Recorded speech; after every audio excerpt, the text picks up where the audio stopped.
Nag-aaralan na ng COMELEC ang pagbabago sa patakaran patungkol sa diskwalifikasyon at pagkansela ng kandidatura matapos ang temporary restraining order na inilabas ng Korte Suprema laban sa COMELEC Resolution number 11044A. Layo nitong maging malinaw kung sino ang dapat na sunod na maupong opisyal sakaling sibakin sa pwesto ang incumbent na opisyal dahil sa kinasasangkutang issue. May balitang A to Z si Ian Maghanoy. Pinag-aaralan na ng Commission on Elections ang pagbabago sa mga patakaran sa paghahain ng diskwalifikasyon at pagkansela ng kandidatura matapos maglabas ng Temporary Restraining Order o TRO ang Korte Suprema laban sa COMELEC Resolution 11044A. Lumabas ang TRO bilang sagot sa apela ni dating Albay Governor Noel Rosal na humihiling na ipawalang bisa ang naturang resolusyon ng COMELEC. Layunin nitong pansamantalang ipahinto ang ipinapatupad ng COMELEC na pagpigil sa mga sinibak na opisyal na tumakbo habang may nakabingbing apela. No choice po kami kaya namin ginawa ang resolusyon na yan.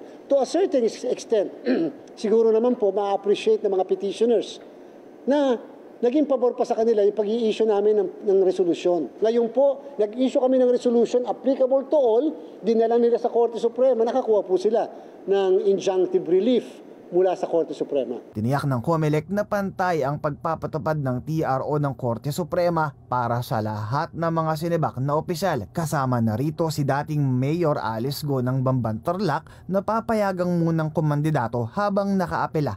Sa pinakahuling ulat ng komisyon, mahigit 100 opisyal ang tinanggal sa pwesto dahil sa iba't ibang paglabag sa halalan. Mukhang kakailanganin po namin na hindi ipatupad yung mismong resolusyon na yan ng COMELEC para sa lahat na, hindi lang doon sa 3 na pumunta sa Korte Suprema. Sapagkat iisa po kasi ang kanilang hihilingin sa Supreme Court. Samantala, bunsod pa rin ng TRO laban sa COMELEC Resolution 11044. Sinabi ni Garcia na ang second placers sa huling halalan ang mauupo kapag tinanggal sa pwesto ang isang incumbent official. Hindi rin anya uupuan ng isang incumbent vice official ang pwesto ng masusibak na opisyal, bagay na ipatutupad bilang epekto ng TRO. Mukhang dapat walang distinction ang disqualification at cancellation of candidacy. Sa cancellation kasi, pag kinancel, hindi naging kandidato kaya mapoproklama second placer. Kabilang sa mga sinibak ng ombudsman dahil sa paglabag sa Omnibus Election Code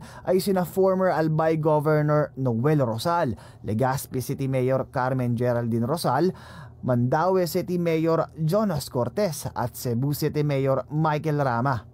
Pinagbawalan din silang tumakbo habang buhay sa anumang posisyon sa gobyerno.